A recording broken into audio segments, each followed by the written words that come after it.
Yeah. Hello. Hey.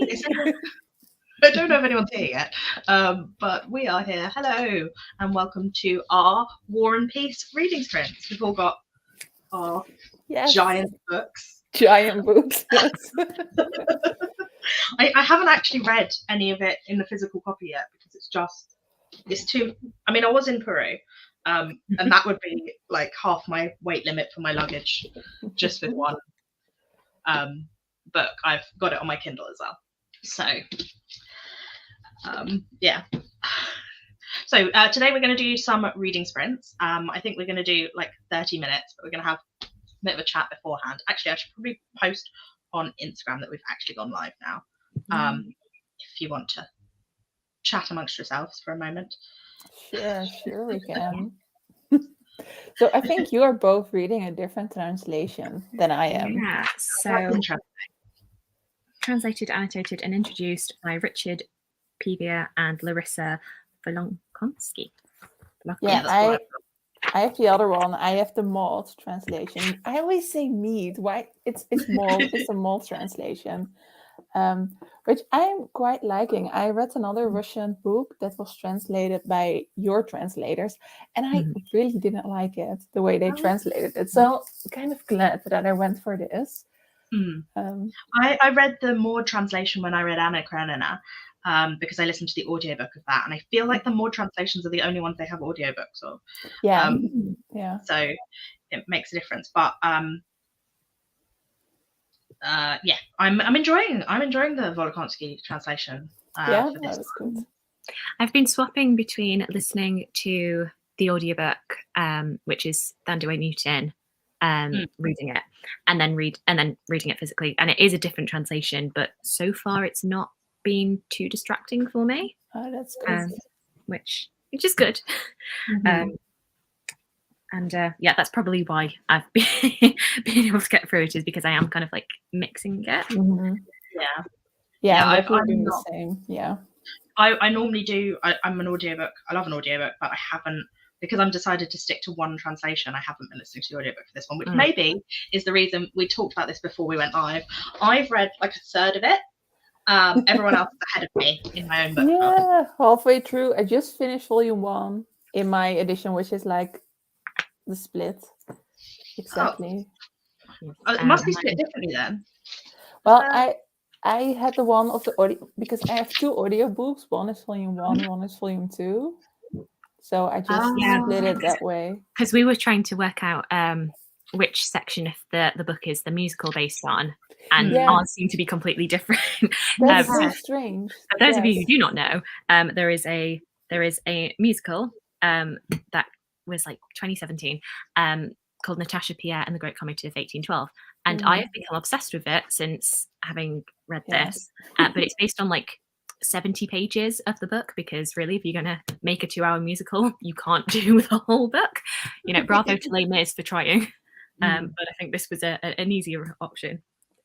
And also because there's so many boring parts in the book, like just because they really picked the parts. Like, it's the best part of War and Peace so far. So I understand. Yeah, I'm enjoying it. I could not have done a war musical of War and Peace. No. Although, I mean, it's not a musical, but I have seen War Horse, and that is really impressive. Wow, yeah. They're very good things. But I've not read War Horse. I've not seen the show. I've not watched the film. So I think it's terrible. A Little Gentle Heart would be scandal and peace times than war and fighting. Yeah, I mean, the descriptions of the battles are very boring. I'll say those are the bits that I cannot get behind as much. I'd also said to Milena, the other slight side effect of this is that because I know the musical, every time I'm reading anything about Pierre, I'm picturing Josh Groban, who was the original casting, and I adore Josh Groban, so it's kind of biased, making me kind of biased towards anything that Pierre does. I'm like, oh, it's okay. That's so interesting, because I was thinking about this when I was reading it, about the guy who plays him in the BBC adaptation. Yeah. Whose name I can't remember. I've not seen it, but I've seen photos. Yeah, and I'm like, and again, Josh Groban, none of these. Oh, Kieran's here. Like, you're not reading it though, Kieran. Hasn't he like put it down in a fit of pique? I think he made a whole video about it. Exactly. Yeah, anyway, what was I saying? That they don't look like Pierre. Pierre's like a big chunky lad, and they've got these skinny like little bespectacled people playing him. I had the same. I was like, is he nerdy? He didn't feel nerdy to me. You know, with the musical is they keep on talking about Pierre, who's like basically on death's door, and that he's living out his last days in Moscow, and I'm just like, but he's like in his 20s. I'm sure he's in his 20s. What are we talking about here? I feel like we should save some of the like plot discussion chat for our actual discussion of the book. But yeah, in terms of readability, though, I'm finding it much more readable than I thought it would be. Kieran, I think it's actually like fairly speedy to get through. I do think that reading it on my Kindle is helpful because, I mean, a lot of the French I can it's fine. I don't need the translation for, but there's bits of it when you do, when it's like war correspondence or an entire letter, and you can just click on it and it comes up the translations rather than trying to read the bottom of it. Yeah. Well, I mean, this is a step up from when I read Byatt, because it kind of gave you all the translations at the back of the book rather than in the footnotes. The bane of my existence. It was a few months ago I read Byatt, and I was complaining about it constantly, but at least these are on the bottom. But the best thing is reading along with the audiobook, and the narrator translates it after he says it in the French. That is amazing. I feel like I wouldn't be able to, like, listening to it, I wouldn't get it as much as I do reading it, but that's because my French is like A-level French. It's not like particularly strong French. I dropped French. I dropped French after year 9, so I am kind of. Yeah, I just stopped with Duolingo after 4 days of French. Okay, so yours is the least French. You're already doing this in a not your native language. So. Yes, that's true. Whereas I'm just a pathetic monolingual person. I was like halfway through this, and I was like, "Why am I not reading the Dutch translation?" That's what I thought. I was like, "Oh, Milena might read a Dutch translation because obviously War and Peace has been translated into most languages." It would have made so much sense, but there's not an audiobook, and I was like, "Am I going to listen to the English audiobook and then read a Dutch physical version?" But then all the names are different, and that would be too confusing. The names are different.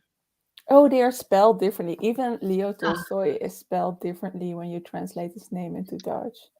Is it like Lev Tolstoy? Because he said he's Lev sometimes and Leo sometimes, isn't he? Yeah, I usually say Lev because Lana, who is a Russian friend, she had this whole rant that Leo is very weird because that means lion, and his name does not mean lion. So she's like, it's Lev. And I'm like, okay, I'll say Lev from now on. Yeah. I heard someone say it once as Lev, and I thought, okay, well, I'm probably wrong, so I'll go with that then. But it says Leo on the front of the book. I know, it's weird. I mean, it is not difficult for English speakers to say Lev, is it? No. I feel like it's like Pierre. Like, surely he's not called Pierre. Surely he's called something Russian, and they call him Pierre because they speak French all the time. Maybe, I don't know. Like Sonia and Natasha, those are Russian names. I feel. Yeah, those are Russian names. And Nikolai. Andrei, they're all Russian names. But Pierre has a French name for some reason. Maybe to make him more fancy. Yeah. I don't know. Or make him like seem out of step with everybody else. I mean, again, we sorry. Wait, I think his actual name is Piotr. I think someone called him that once. Yes. But then also, is it like they're just calling him a Russian name because they prefer to say it in Russian? Because people do that sometimes. Oh, they have nicknames, right? Every Russian name has a Russian nickname. Like Sergei is Seroja, and Valeria is what's Valeria? I can't remember. When I went to Russia, I stayed with a guy called Sergei I did an exchange, and Seroja was what they called him, even though his name was Sergei. And my Russian teacher used to call me Roshinichka. Ooh, love it. Well, that's the diminutive in Russian is Ichka, Like if you're just saying like sheeny or like calling someone like a little pet, like I don't know, if you called someone Tommy instead of Thomas in English, in Russian it would be, instead of Roshin, it's Roshinichka. But the een is already a diminutive in Irish, so it's like little tiny Roshin. No, that's cute. We've got a first time person. Hello, Elena. Thank you for joining us. So I think we're going to do a half an hour of reading. Feel free not to read War and Peace. We will all be reading War and Peace, I think. And then I don't know how many reading sprints you guys fancy doing. What are you thinking? I need to eat at some point, and it's 1 hour later here, but otherwise I'm good to go. Yeah, okay. I'm up for anything, so whenever you get tired of me. Okay, so we'll do one, we'll have a chat, we'll do another one, and then maybe we'll decide if we want to do any more after that. All right. Okay, so yeah, if you're ready to go now, we can. I'm just going to get the cat out. I'll get the cat out. I've got a cat timer for us, and yeah. Doesn't matter. I will put that on now, and we will see you in half an hour.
That cat startled me.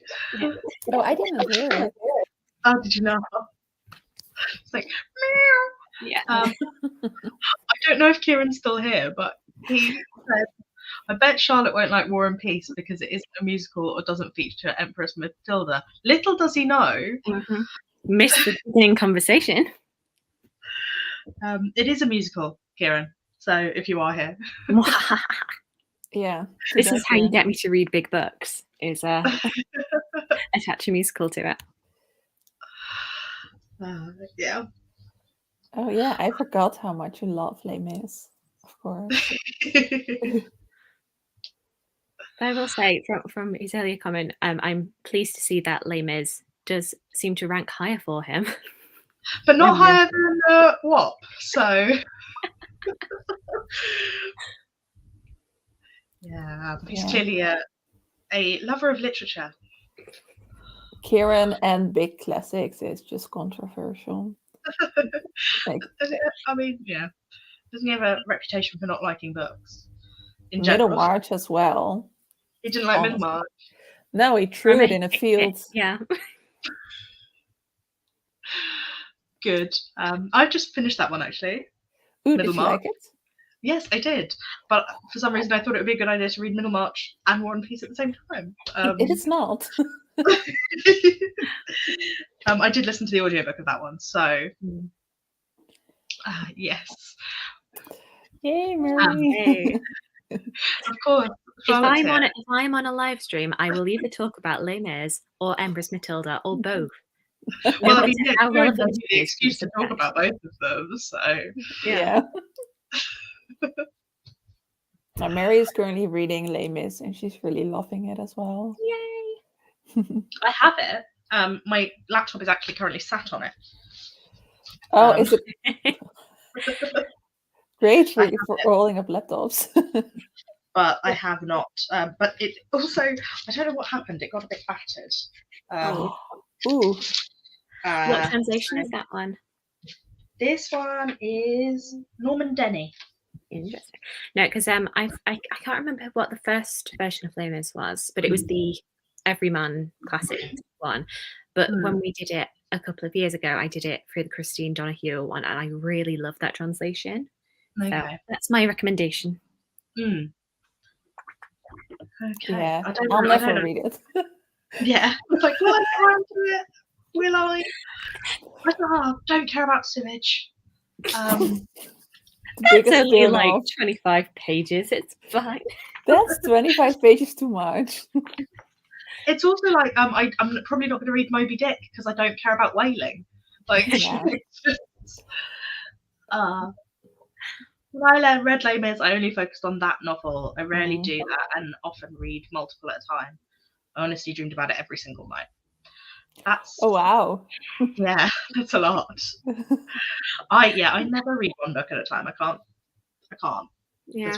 No, the first time it was just I read it in a month, and it was just that book for a month. But when we do read it, me and Kieran, it was spaced out over 3 months. I think I read it in like 2 and a bit, so I was able to get other books read at the same time and do like my allocated pages each day.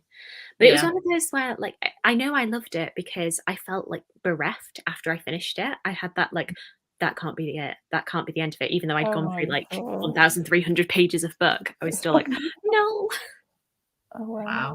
So that's my hope for the end of this. Demon Copperhead by Barbara Kingsolver, which came out in December. And I listened to the audiobook of that as well, which I recommend because it's written in kind of a dialect, like Appalachian dialect. So having someone who reads in the accent, so it would be weird to hear that dialect in my accent. Oh, I didn't know that it was a lot of dialect because I do want to read that book, but it's not like I don't know. It's pretty understandable, like legible. So I don't think it's too much dialect, but it's definitely very much in his voice because it's the story of David Copperfield, but set in like 90s rural America. Do you feel like you need to have read David Copperfield? No, I don't think so because I think it works well as a story, but I have read David Copperfield, so I can't say for certain like it definitely works about it. But it did mean that I knew what was coming because it does follow the beats pretty much Oh, yeah. exactly. I've seen adaptations, so I know the plot. The one with Dev Patel. I like that one. Yeah. I think a mini-series, is that possible as well?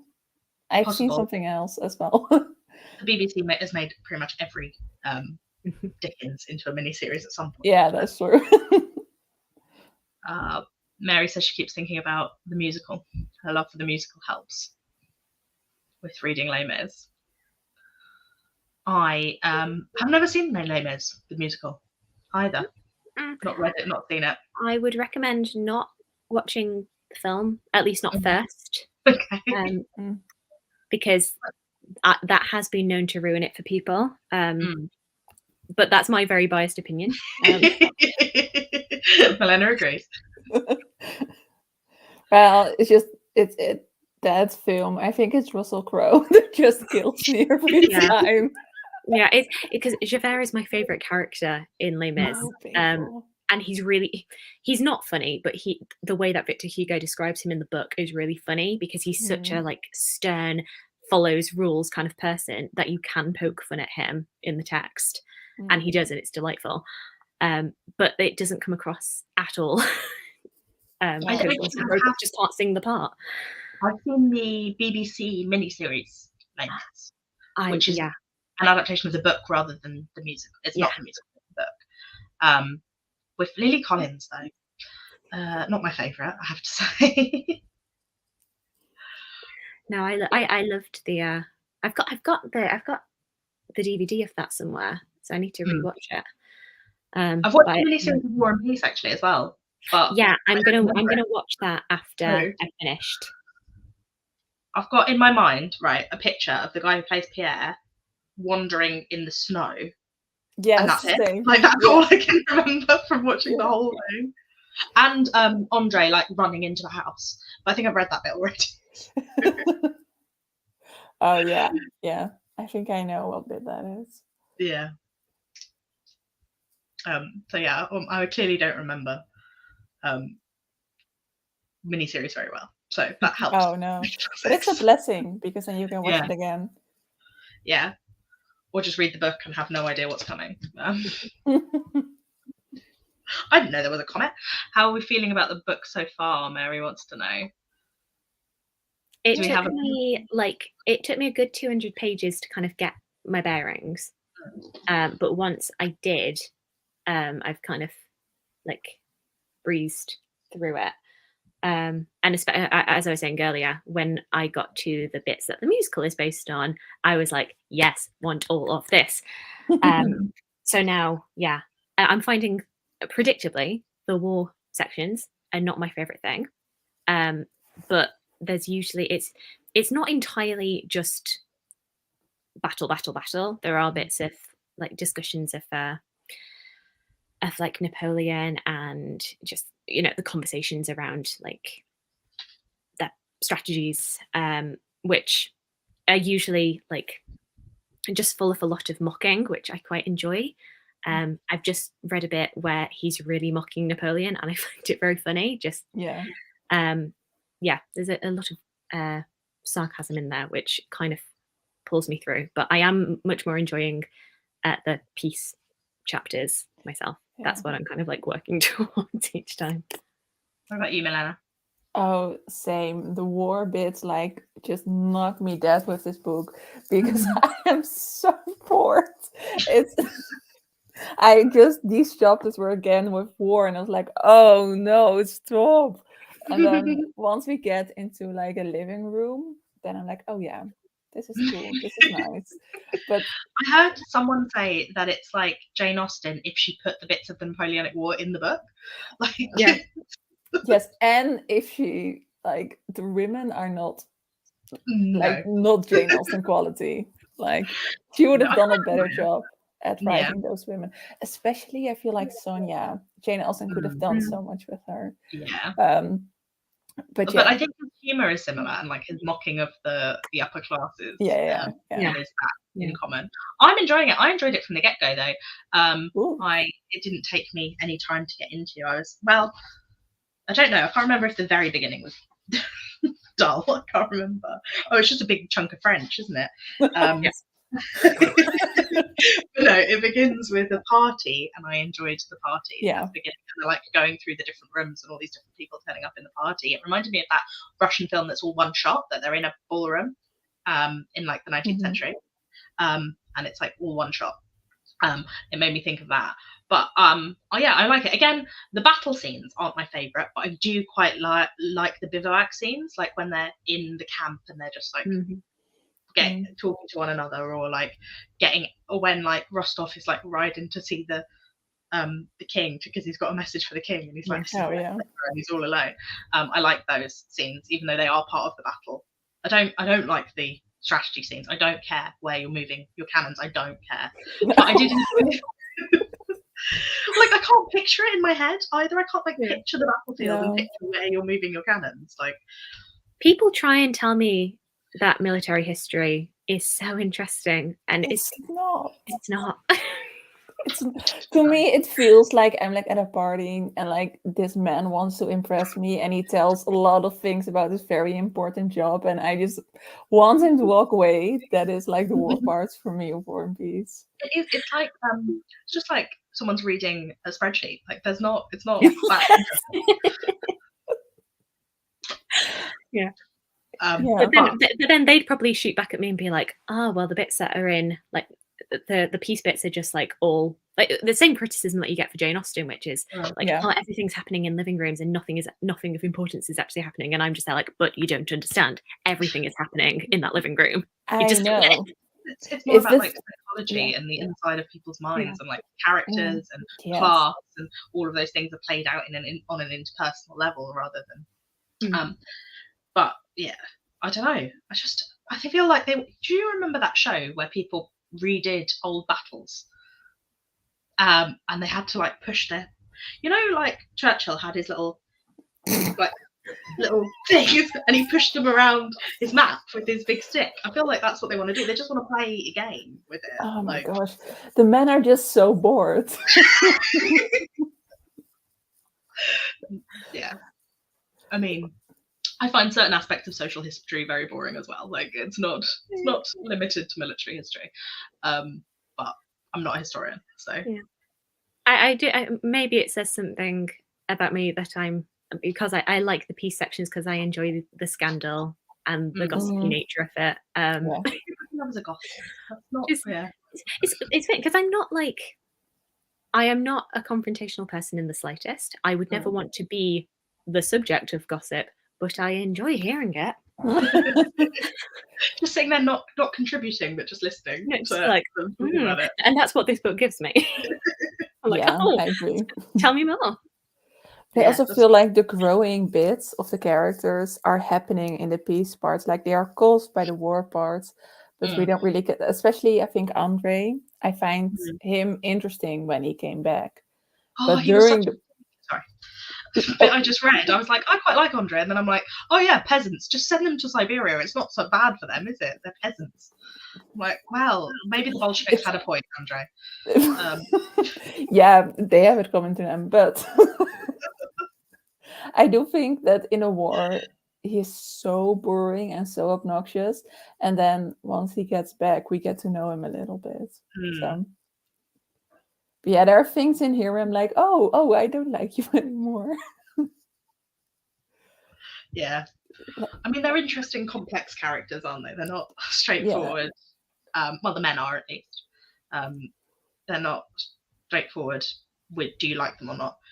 Anyway, definitely. Sorry, this is all for the discussion at the end of next month. I feel like we'll be repeating ourselves by the time we have finished the book. Although I suppose it's 1,200 pages. There's going to be a lot to discuss. Yeah, and maybe we'll change our minds. Maybe Andre will be the best. We'll love battles, and who cares about women in dresses? In their drinking tea. Charlotte knows things, I feel. Yeah. I don't know if you're new, if you've just arrived. I've read a third of it. Milena's halfway through, and Charlotte's nearly done. So I managed to crack 1,000 pages whilst we were doing our sprint. So I'm quite pleased. You've got a novella left. Oh my you read gosh, that in a day, Charlotte. No, it just because I was convinced I was going to be really behind, and I think that's why I was like, oh, I need to get ahead of myself.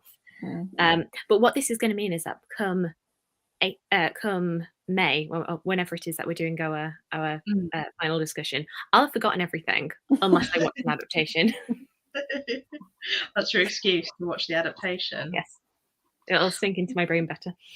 I think I hit 500 pages. Oh, that's pretty nice too. I think I am almost at 700, but I think my edition has less pages in total. It's like 12 something. Yeah, we're 12 something as well, I think. I think so. Yeah. 12, 15. 12, 15. Oh, yeah, then it's the same.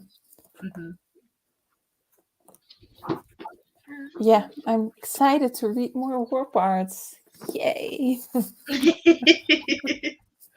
I'm in a house now, so. Oh, it's so much better. Now I've had a section of Napoleon, and aren't Napoleon's plans terrible? And now we're back to a character. This is to invade Russia in the winter.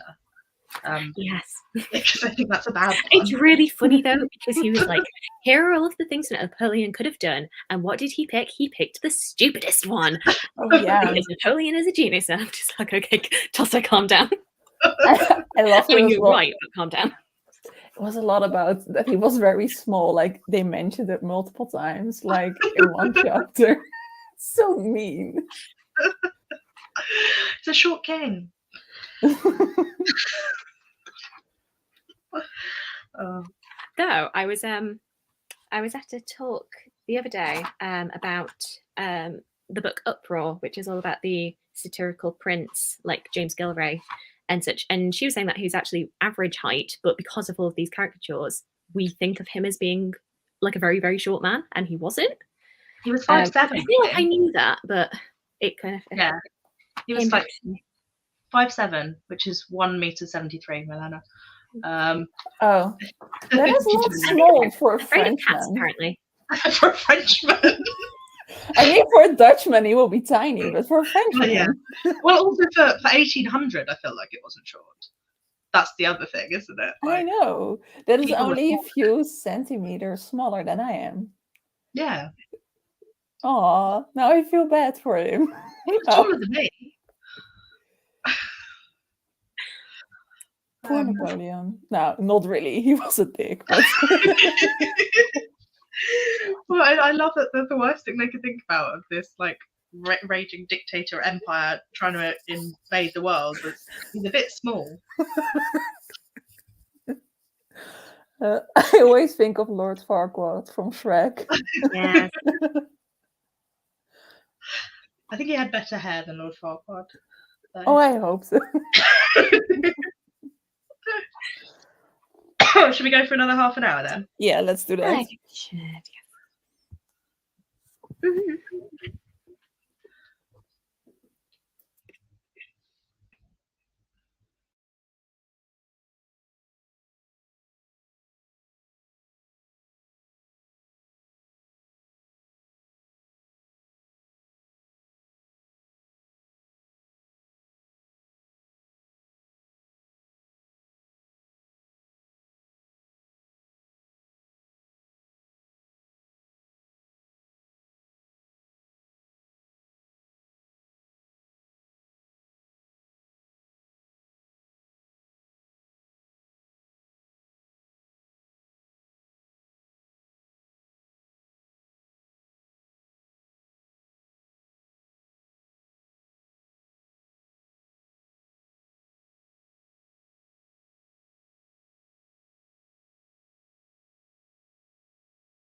every time. I'm really nearly finished the chapter. Okay, go ahead.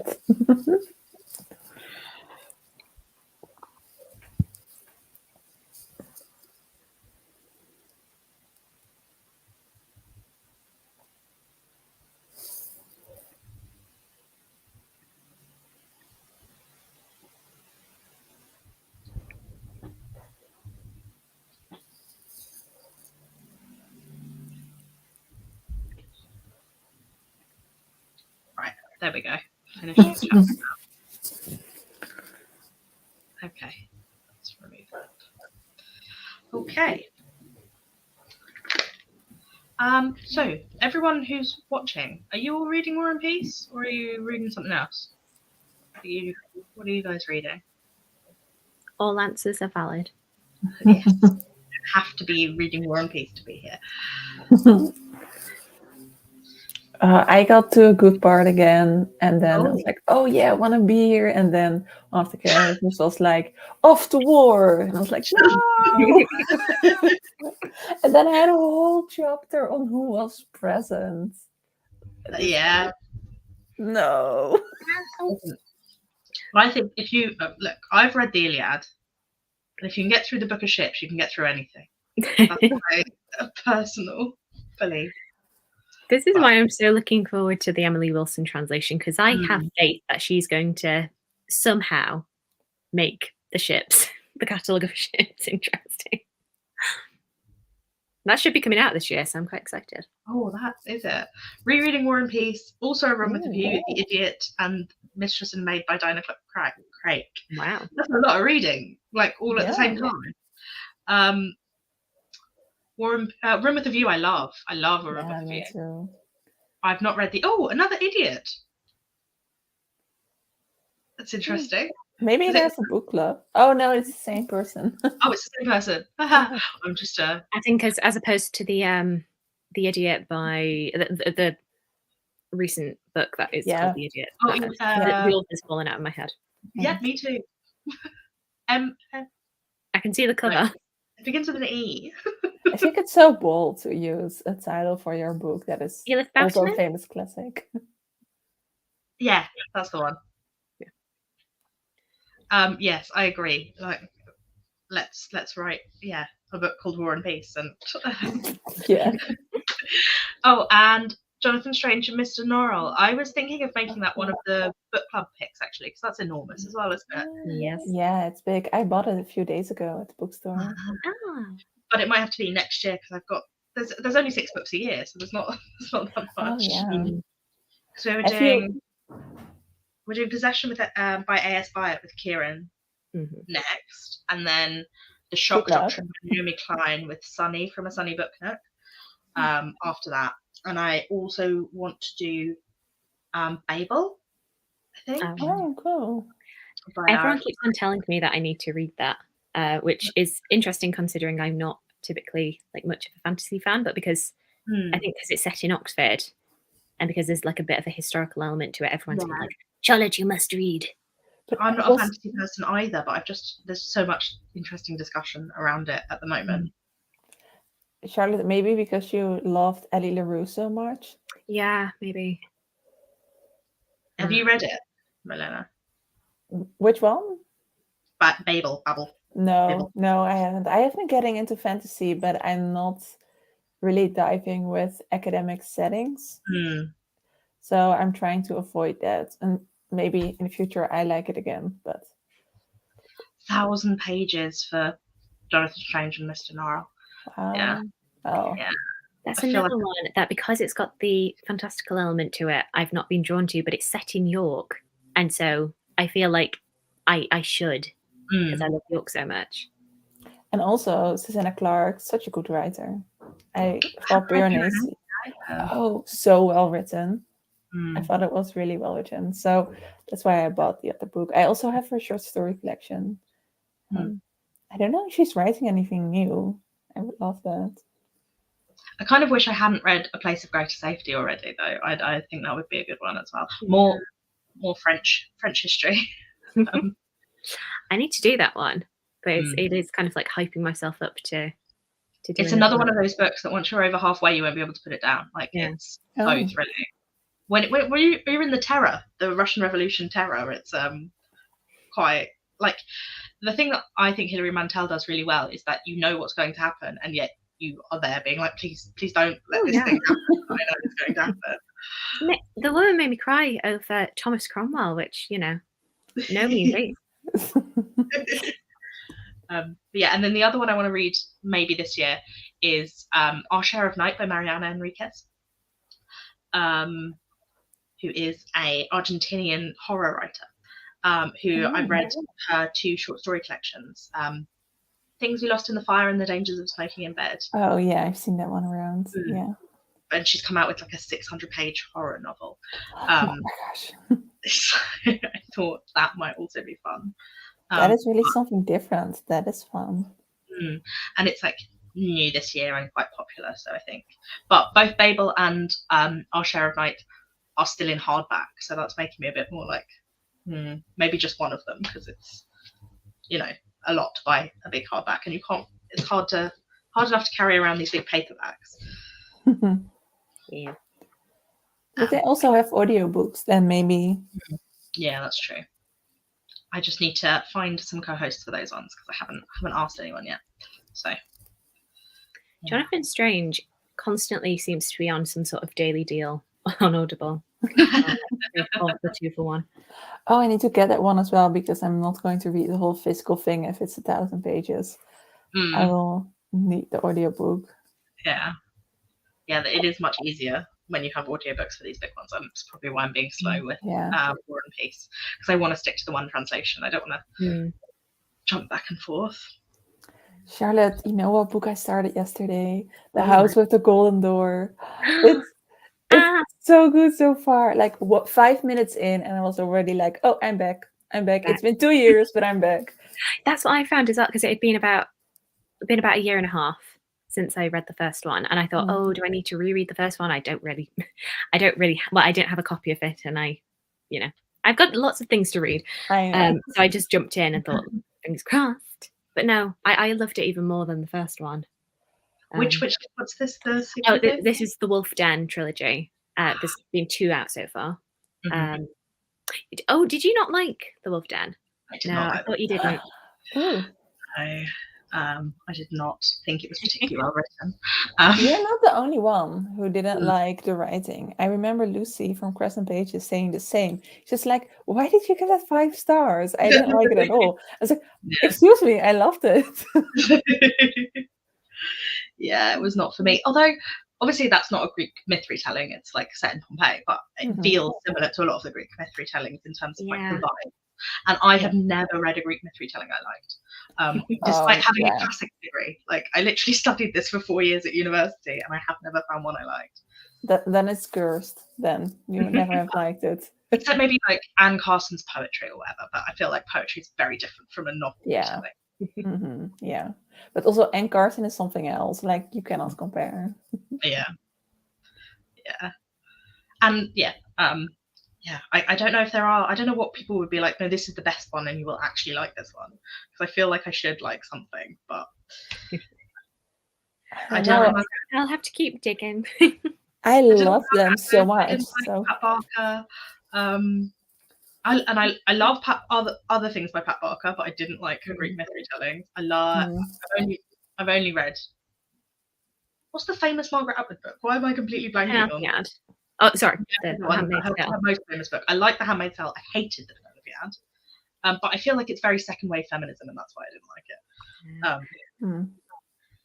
No, because I'm reading Ithaca by Claire North, which is focused on Penelope.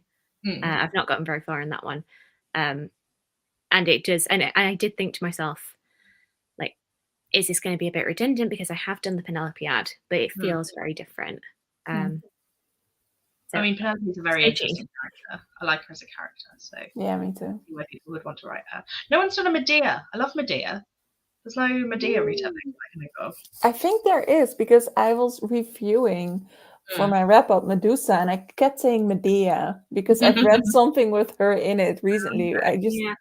I know Jean's Bookish Thoughts, she has like a whole list of like 200 different retellings. Yeah. Maybe is Medea in Pandora's Jar by Natalie Haynes? Does she have a chapter in that one? That's possible because I read that recently. Probably. I don't like Natalie Haynes. No, I didn't love her writing either. I thought it was a little bit too quirky. But I felt like her dialogue is not great. Like, she's all right in the description, but her dialogue feels really corny, and not like how people speak, and not in an interesting stylized way. It just felt really like corny. I don't know how else to describe it. What historical fiction do you love? Like, what time period is like your thing? Time period wise, I'm not sure. I love Wolf Hall, but I don't know if I love any other Tudor stuff. I don't know. Mermaid and Mrs. Hancock is 18th century, and I love that. I quite enjoy 18th century. Read a fair amount of Victorian. Yeah. Yes, I Kieran. wonder what you think about Pandora by Susan Stokes Chapman, because that's set in the very late 18th century, but has the Pandora myth weaved through. The thing is, I wasn't a big fan of it. So who knows? But a lot of the Greek myth that you didn't like are things that I love. Yeah. Also, Kieran, I think you might have missed it, but War and Peace is a musical, so Charlotte likes it. Yeah, I don't know. Oh, sorry. But Dora's now watched the. So we've been put your imagination in my head now. That's good. Good to know. That film is quite scary. Yes, I remember. It is, and creepy. I've seen the scene where the boat goes, and he's like, and the boat keeps getting faster, and you're gonna die. Way of knowing. Yes, that bit's so creepy. I actually think Johnny Depp's creepier though than Gene Wilder. It's the voice that he does. It really takes me. Yeah, I found him like not good creepy.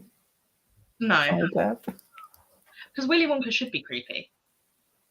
The character in the books is slightly like he's But he's like, more lovable in the book. I feel like he's more like a character that you would like to go on an adventure with, and the Johnny Depp one is just like run. Yeah, I mean, didn't he base him off Michael Jackson, who has a not great reputation? That's not good. They were filming the Timothy Chalamet prequel in Oxford, and so they shut down like a chunk of the high street for it. So I wonder. I think he's probably going to make it more Johnny Depp style. But is Timothy Chalamet playing Willy Wonka? Yeah, a young Willy Wonka. Oh no! What if Willy Wonka becomes sexy? That's going to be horrible. I think for me, there's no danger. I don't find malnourished Victorian children sexy, if that's your taste. It is. How did you know? I mean, he is very much Gen Z Johnny Depp in a lot of ways. To be maybe a bit of a better actor, more diverse. Yeah, he can play more roles, definitely. Yeah. Yeah, doesn't do anything for me though, attractive wise. But that's okay. Doesn't have to. He's charming though, as a person. I don't think I've ever seen him be a person. I think I've seen him on the What has he been to you, a dog? Very uncomfortable. I mean, as opposed to a character. I don't I know. It sounds so odd. Yeah. Who would he play in War and Peace? Who would he play? Rostov. No, he's too skinny for Pierre. Pierre is chubby. Oh, okay. Apologies. Rostov. He'd play Rostov. Yeah, I think I agree. Yes. But also because I don't know if you have watched Shadow and Bone, the Netflix series, or read any of the books. There's a character called Nikolai Lantsov. And he is very blonde and very handsome. And because it's so similar, every time I read it, I'm like, ooh, hello. But I And think to be fair, they could play Boris as well, actually. But that's quite a small part, but I think he could be Boris. yeah. Who will be Anatole? Because I don't know how he looks in my head. Oh, in my head, he's kind of a like skinhead. Like he's a bit. But in the musical, they try and make him a bit of a David Bowie kind of character. He's got like this very like shocking blonde hair, and his voice is kind of like. Oh yeah. Not my kind of music anyway. But yeah. Love Bowie. But yeah, I don't know who would play Anatole. The guy who plays him in the miniseries is the only guy I can see in my head. Wait, I'm gonna look it up because I want to have a visual. I'll find a picture of him, put it on screen. Oh, okay, good. So everyone knows what I'm talking about. Also, the actress who plays Natasha in the musical, like I didn't have a picture of her, but when I saw her in a musical, I was like, oh yes, that is Natasha. Like the way she presents herself, I found that very fitting. Okay, this guy is the guy who played him in the musical and doesn't look like I see him in my head, which I see a different actor who looks a bit like this guy. Hang on, sorry. What am I doing? How do I? Oh, there it is. Hang on, I have to pick a different one. There he is. That's him.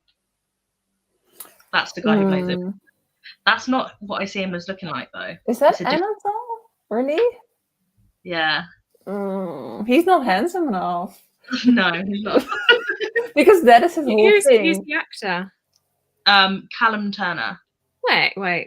I know that name.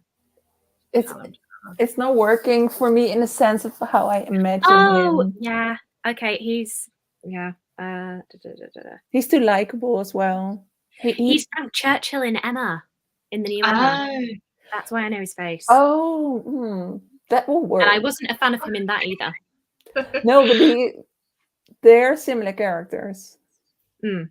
Anatole and Churchill. I don't think Churchill had a rumor about sleeping with his sister. Is that not Anatole? He is also in Fantastic Beasts, according to Wikipedia. Oh, the brother, right? Yeah. Yeah. Okay, yes. No, that would work. Yeah. Yeah. That guy looks like the guy who plays Prince Charles, and I feel like Prince Charles is the wrong. If he would try to be Anatole, he would not be successful. No, the Prince Charles in the early Prince Charles on the Crown is That's what I mean. Marius in Les Mis. Josh O'Connor? Yes. Oh yeah, I like him as an actor. He's good. There seems to be a rule for the Crown that in order to play Prince Charles, you have to have Irish parents. Dominic, what's his face? Dominic West. Yeah, who is also in Les Mis. And is also of Irish extraction. I did not know that. I did watch an Irish film yesterday. The Banshee of Inisherin. Thank you. Yes. Oh, have you seen it? I haven't yet. I know I need to, but I haven't. It is something. I really liked it, but I don't know how to talk about it. I've seen people talking about it, and I thought, oh, maybe that'll be one that I watch. But then I heard something about the plot that kind of terrifies me, and I don't like being scared. It's not scary. The fingers. Oh no, it looks fake enough to not be freaked out. Because I was looking at it and I'm like, yeah, this is definitely fake. Okay, I can deal with this. No, the only I can watch Sweeney Todd because that looks very fake. The blood in that just looks like paint.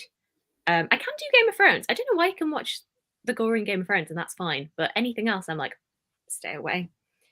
No, it looked fake enough because I was like, oh, how did they do it? Did he have like a green cloth? And I'm like, no, it's just a picture floating. But all the other things were, oh, there's one really sad thing that I still feel sad about, but it's Oh. mostly emotional. I've only heard the clip, just the one about you used to be nice. Oh, Maybe. that's good. Yeah. Yeah. I did see a tweet about it today, which was somebody saying that they didn't realise until today that it was meant to be a period piece because they thought Ireland was just like that. Well, I did wonder, like, when this can be somewhere between 1900 and the 1970s. Yeah. I mean, Ireland didn't change much between 1900 and the 1970s in terms of how people were dressing. I think there's a female character, and because of her clothes, you can definitely see that it's a period piece. But you know, well, a lot of people have a kind of mystical idea of Ireland, don't they? Yeah. It's a land of leprechaun. I thought Ireland was just like that.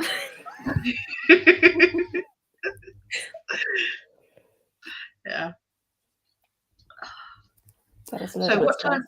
How are you feeling, Milena? Are you needing to go off for dinner, or are you? I can do another sprint before dinner. Yeah. I think we should do one more if that's all right with you guys. Yes. Okay, let's give it a go. Wait, hang on, I have to find my cat.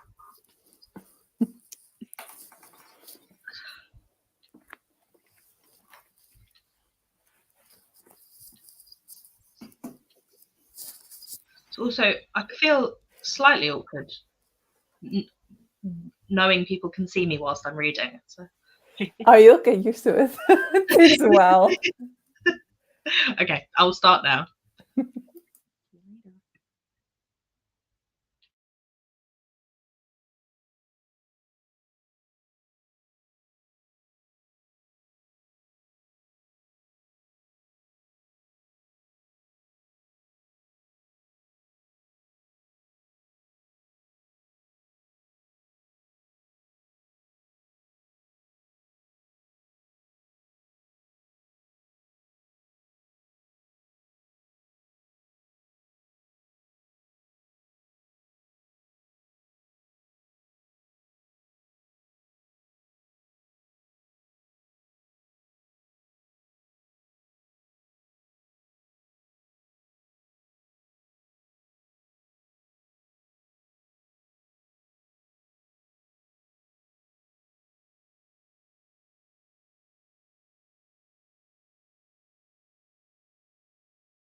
Hello.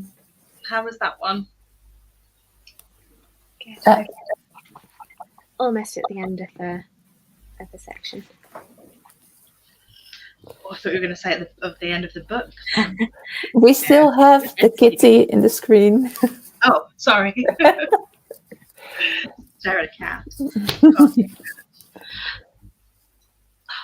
Yeah. Ooh. Had some more people join us. Hi. Hello. Hi. Hello. I think we're gonna probably end now.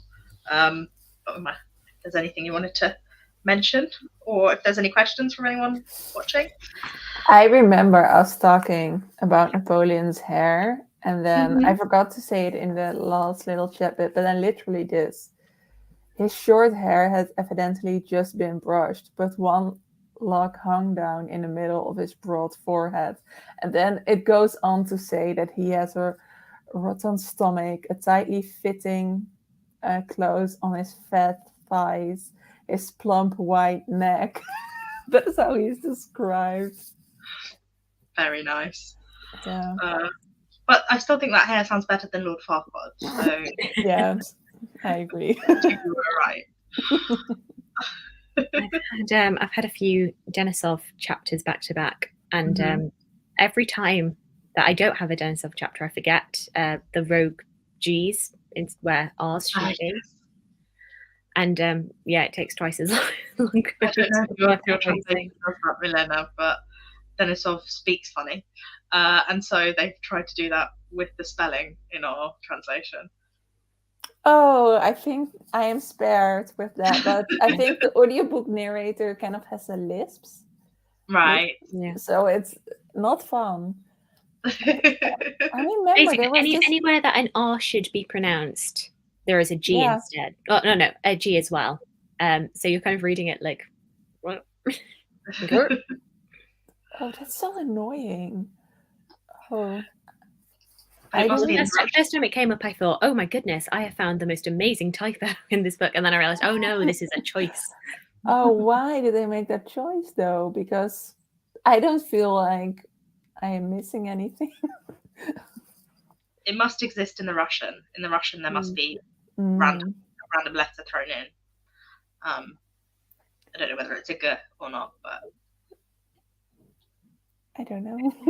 But yeah, it's easier to listen to than it is to read it.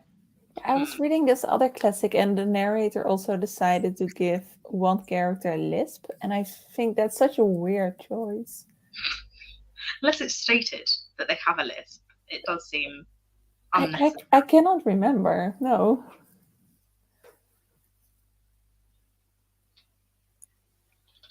I don't like it when narrators make characters have working class accents when they're like evil. I'm like, why do the rest of your characters not have working class accents? It's the Nevermore series. There's one where it's like not the most evil person, but one of the like unlikable characters. She's like made him like a Cockney white boy, and I'm like, that's not the vibe I get from him. But I had the same with a fantasy book I was reading, and this whole world is set in a fantasy land, and the languages as well. And then one character had a Scottish accent, and I read the first book physically, and then listened to the second one. I'm like, he is not Scottish. What are you doing? And it was so strange because it wasn't fitting at all.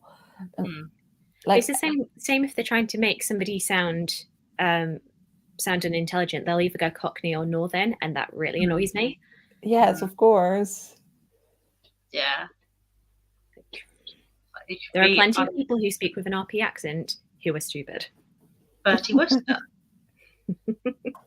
is the prime example, or our old Prime Minister. Which one? I mean, exactly. I guess think not Gordon Brown because he's Scottish, but that's about it.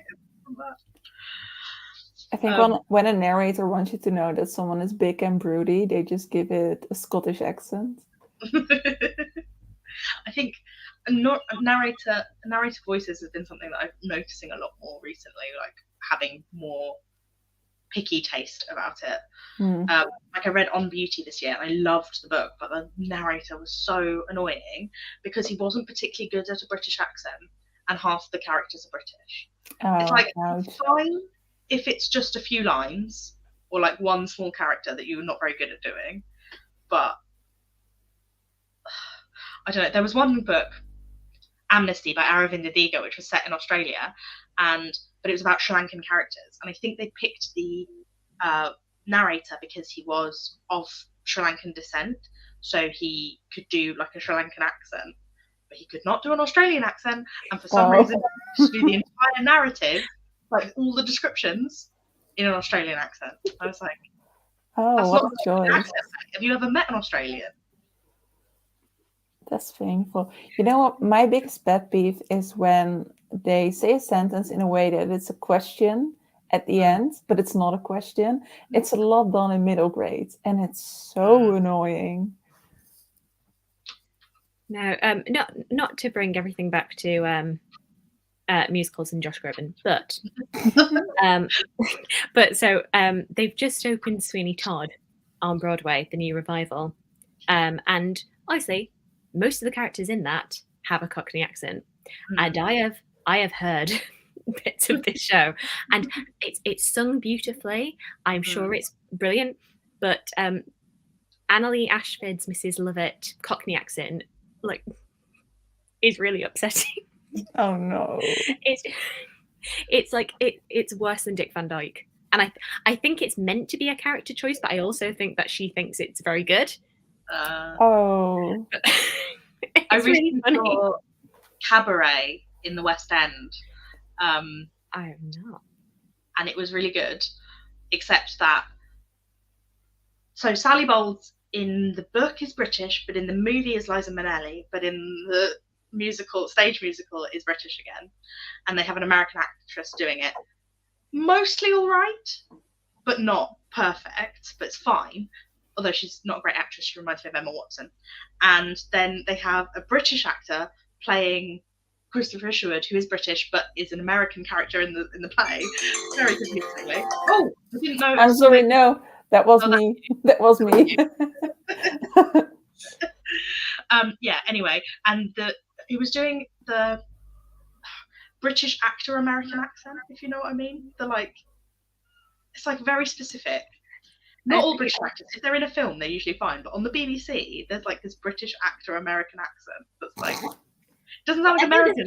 The same can be said about the not necessarily Americans doing a British accent, but I feel like anytime a British actor is on an American show, they kind of go overboard, really over enunciating their words in a way that they wouldn't if they were just doing it. So everything is very like rounded, and every consonant is pronounced in a way that just you wouldn't if you were back home. Although when I lived in Canada, I fooling you. What did you say? I lived in Canada for a year, and I thought I was going to come back with a fake British accent. It was not good. That is cute. Well, yeah. So, and unless you have anything else to add, I think we can wrap it up here. We haven't decided on a date for the live show. I think weekends are best, aren't they? I think so. I had we had a provisional date, but I didn't. And I put it in my diary, but I'm not sure if that's did we? Apparently, we're more organised than I thought. Well, the then I've been provisional I had was, let me have a look. I'd marked in possible War and Peace live show on the 30th. Okay. But I don't know if that's what you wanted to stick to. Yeah, I mean, yeah, it gives me 4 weeks to read 2/3 of the book. You can do it. Yeah. I think my wrap up at the end of April is going to be I read War and Peace. Yay! That's the end. Yeah. Which is very impressive in itself. Yeah. We can all be proud of ourselves. Indeed. Well, thank you for joining me. Thank you for coming. Oh, thank you for having us. Yeah. Charlotte will be finished by this evening. I've but we will see you again in 4 weeks, possibly. We'll confirm that soon. Yeah. Okay. Thank you. Thank you for watching, everybody. Bye. Bye.